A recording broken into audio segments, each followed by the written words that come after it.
Hi friends, ఈరోజు fried rice చేసాము, తినబోతున్నాము. Fried rice చేసి చూపిస్తాను మీరు కూడా. దీంట్లో కోడిగుడ్డు, ఉల్లిపాయలు, టమాటా, మసాలా కలుపుకొని వేసుకొని ధనియాల పొడి కలపాటు వేసుకొని చెక్క లవంగాలు వేసి ఫ్రైడ్ రైస్ చేసాము. ఫ్రైడ్ రైస్ తింటున్నాము. కొంచెం కూడా వస్తుంది.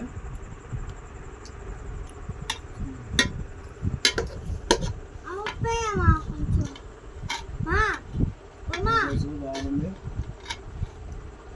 నేను కలపాటు నిమ్మకాయ వేసుకున్నాం, పుల్లగా ఉంది. ఎట్లా చాలే.